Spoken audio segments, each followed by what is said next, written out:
So, all of us experience things in our life, but now we will be able to have many lives. You can have many lives because you can access other people and other places and live through them.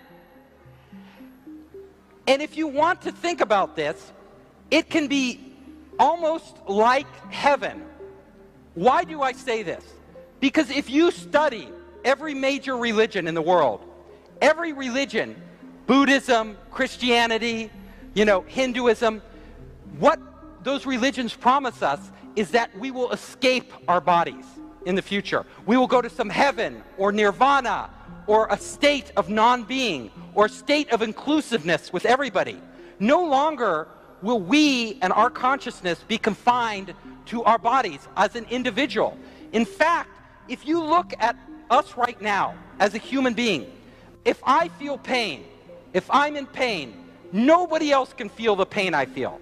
If you're in pain, I can't feel your pain. I can feel sorry for you, I can empathize with you, but I cannot feel your pain. But in this world, we will actually be able to feel the emotions of other people. You can actually not just transfer data and sensory information, but emotions. I would know your pain, you would know our pain, and human beings would never be alone. So, we will come to a point where we, as gods, like gods, will be creating our own reality. We will be redefining what the human experience is for the first time in history.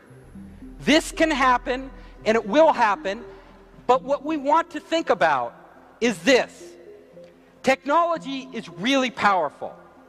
The internet, being connected, is really powerful. But we've already seen, in a very primitive way, just with our cell phones, these primitive devices, how it can totally change our life. Like all of our lives are changed by WeChat. All of our lives are changed by the internet. Well, we are embarking on a path now where we will become the internet. The internet will become us. They will be inseparable. We'll have our storage and everything else all over the place. And when we do that, we have to understand that this is a big responsibility. It's something we as a society, we as the human race, must think about very, very carefully. Because imagine, people can hack your cell phone now. People can hack your computer, and it can be bad. They can steal your banking information, take all your money. They can steal your identity, but they can't really hurt you. In the future, though, if somebody hacks into your head because it's connected to the internet, they can steal you. They could actually steal you. They can implant memories in your head that you don't have. They could erase memories. They could control you in ways that you wouldn't even know you're being controlled. Is this scary? So I painted on the hand a heaven, but there is also a hell, right?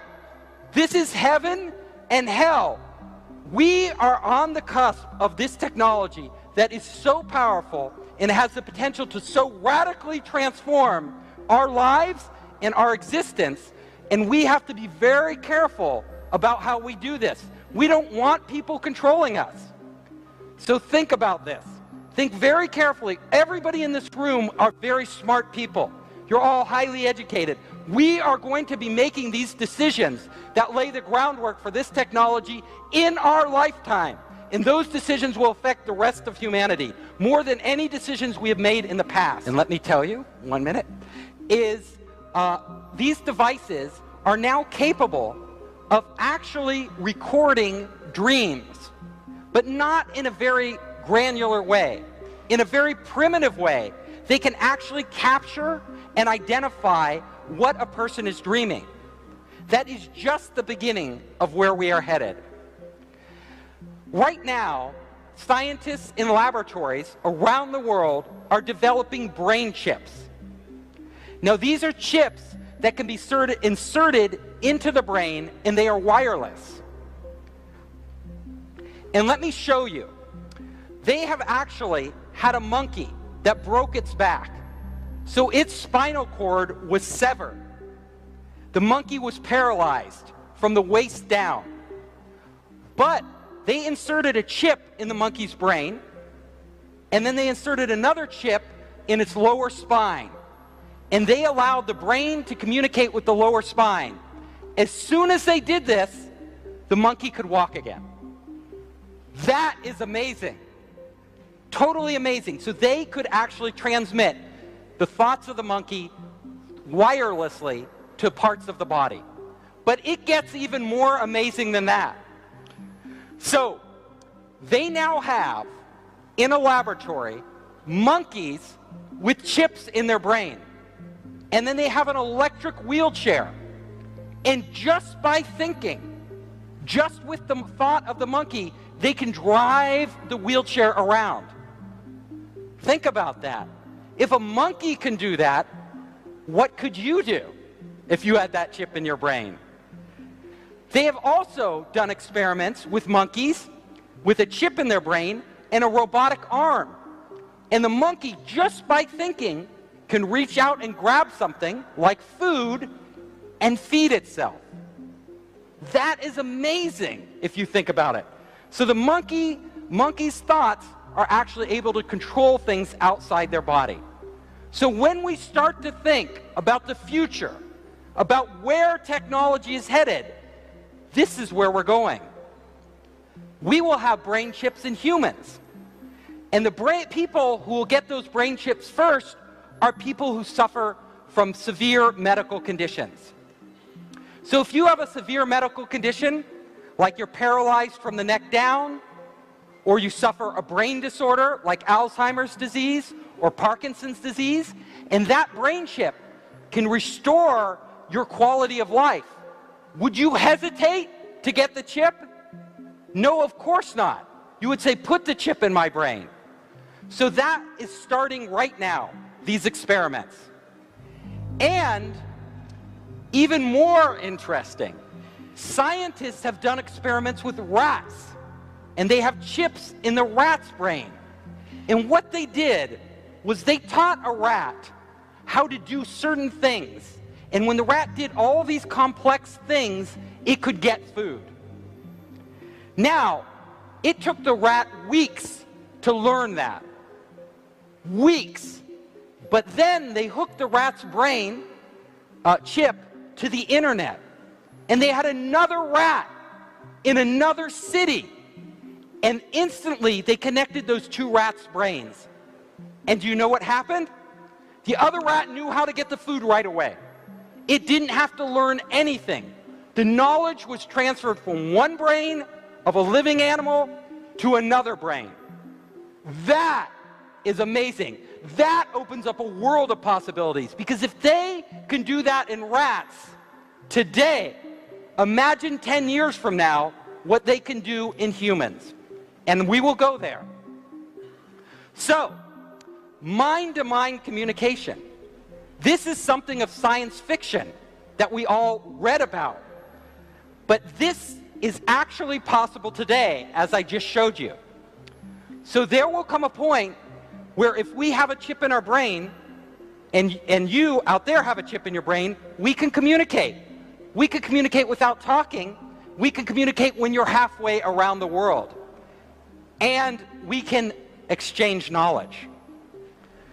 So, if you look at a world where we have these chips that are connected to the internet, all of a sudden, every piece of information on the internet becomes accessible to our minds.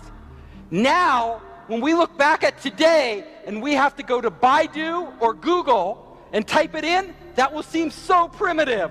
Nobody will do that. You will just think, what knowledge do I need? And it will appear there for you to use. But it gets even weirder, stranger. Because we will not only be able to transfer knowledge, but we will be able to transfer memories.